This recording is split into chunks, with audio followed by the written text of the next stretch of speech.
Quando o seu último dia chegar, como você estará? Você já parou para pensar nisso? Todos nós temos consciência de que a vida é finita. O nosso tempo aqui na Terra é determinado. A gente não sabe qual será o último dia, mas ele vai chegar. E é assustador pensar sobre isso. Talvez seja por esse motivo que a gente evita pensar nesse assunto. A questão é que, se já sabemos que a passagem nos espera, ou como você queira falar, a morte, o desencarne, se você já sabe que esse último dia vai chegar, por que não se preparar?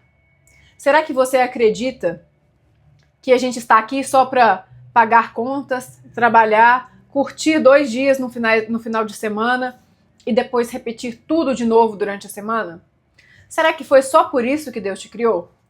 Eu tenho certeza de que se você está em um vídeo como esse, você não acredita nisso. Você sabe que tem um propósito maior por trás da sua existência. E é filosófico, até difícil de descobrir qual é o nosso grande propósito de estar aqui. Desde o início da humanidade, o ser humano se questiona sobre isso. E até hoje nós não temos uma resposta palpável, concreta, única e talvez verdadeira. A questão é que, de forma indubitável, ou seja, com certeza, existe uma razão para estarmos aqui.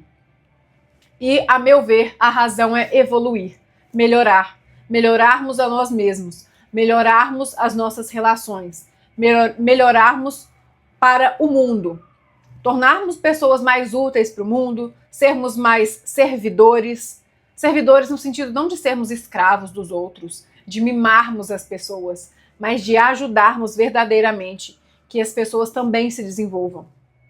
E é um grande desafio, eu sei, é um desafio para todos nós. Olhar para os nossos próprios defeitos, consultar onde devemos melhorar, parar de enxergar defeitos apenas nas pessoas. Sabe que essa questão de olhar para o defeito do outro pode ser um atalho para nos ajudar? Sim, quando a gente observa algo no outro que nos incomoda, há um indício aí de algo em nós. Por exemplo, se eu vejo uma pessoa que comete crime contra animais, não significa necessariamente que eu tenho esse desejo de cometer crimes contra animais. Não é isso. Mas tudo aquilo que me incomoda muito diz sobre mim. Então, é claro que a gente não deve ficar apontando o dedo para os defeitos dos outros. Mas se você tem esse hábito, comece a observar o que no outro me incomoda tanto. E o que desse aspecto, dessa questão, tem algum reflexo dentro de mim? Será que eu tenho alguma sensação ruim com relação à justiça ou à falta de justiça? Ou questão de pessoas que abusam contra indefesos? Enfim, busque e entenda de onde vêm as raízes daquilo que mais te incomoda. Esse livro aqui, no capítulo 10, fala justamente sobre como não devemos perder o nosso tempo. Esse livro aqui, para quem ainda não viu, é Fonte Viva. Ele traz reflexões incríveis para a gente fazer no nosso dia a dia e identificar como podemos nos melhorar como pessoas. E nesse capítulo 10, ele fala justamente sobre isso. Será que nós estamos perdendo o nosso tempo apenas com as ilusões desse mundo, com o pagar contas, as distrações, as redes sociais que existem hoje, as séries, as comprinhas em excesso? Será que não estamos nos distraindo e deixando a vida passar? Porque quando os anos se avançam e a gente finalmente adquire um pouco de maturidade, talvez o tempo, a gente tenha essa sensação de que o tempo é pouco para a gente corrigir a nossa rota. E é claro que não é. É claro que é sempre tempo de acordar. É claro que há sempre tempo de acordar e fazer o bem. Mas quanto mais cedo você despertar, melhor. Mais tempo você terá até o último dia da sua vida. E eu sei que essa conversa pode pesar para você. Pensar sobre a finitude da sua vida, sobre o seu último dia de vida. Mas se tem algo que você pode ter certeza nessa vida, é que esse dia vai chegar. E quando ele chegar, que a vida tenha valido a pena. Que esse último dia te traga a sensação de que eu fiz coisas boas pelo mundo. Eu me desenvolvi enquanto ser humano. Eu busquei conhecimento, eu busquei a sabedoria, eu busquei amar. Eu errei, com certeza eu errei várias vezes. Porque não vou sair daqui desse mundo perfeita. Mas eu busquei. Eu realmente me empenhei. Eu não fiquei que nem um zumbi, rodando o dedo nas redes sociais por horas, desperdiçando a minha vida. Desperdiçando a minha vida em rodas, em mesas de fofoca, de risada das pessoas.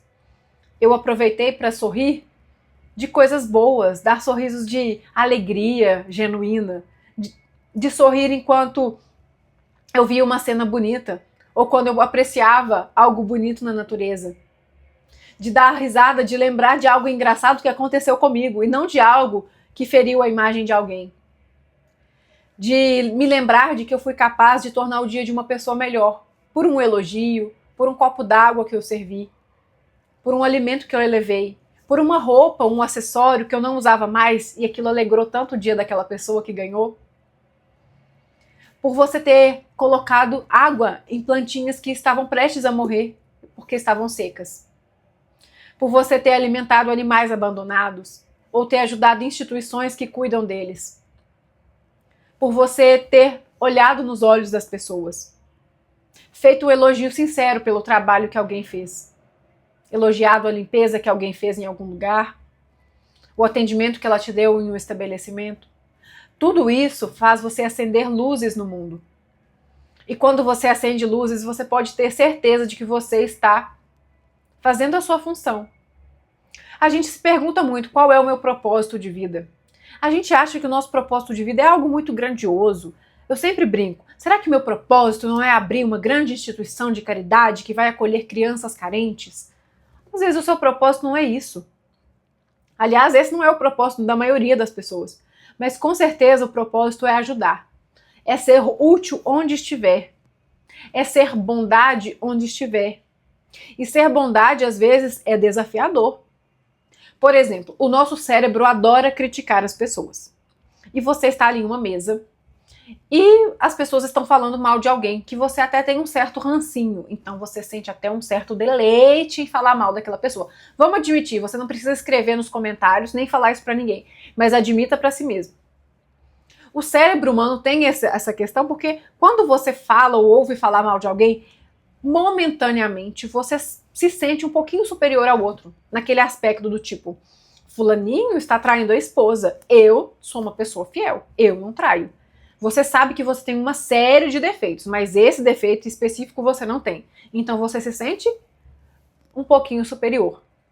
Dói, né? A gente não tá aqui nesse canal só pra fazer graça, entretenimento, não, é pra gente realmente olhar para as próprias feridas e buscar se melhorar. E fazer o bem é você, durante esse momento em que as pessoas estão se deleitando falando mal de alguém, fazer a conversa parar. E não é dando um show, falando, nossa, como vocês são pequenos e ruins, falando mal de alguém. Não, é sendo sutil.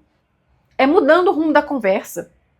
Falando, gente, vocês viram o que aconteceu? Agora abriu um lugar novo ali, algo super legal que você pode falar. Não fala algo negativo, não troque o mal pelo mal, é claro. Venha com uma conversa boa. Ou se você não conseguir pensar em nada, estiver prestes a cometer o erro de falar mal, levante-se, fala, eu preciso ir ao banheiro, e vai ao banheiro, eu preciso fazer uma ligação. Invente um motivo, saia de perto. Faça a fofoca parar em você. Escutou uma fofoca? Eu sei que dá vontade de contar. Dá vontade de ir lá e mandar um áudio pro amigo contando a fofoca. E aí você vai fazer o exercício de não contar. Não vou contar, não vou falar. Não vai trazer nada de bom para a vida de ninguém.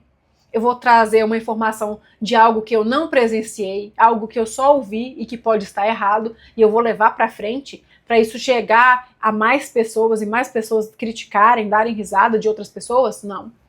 Vai parar aqui. É um desafio diário. É um desafio constante. Mas assim você vai se melhorando.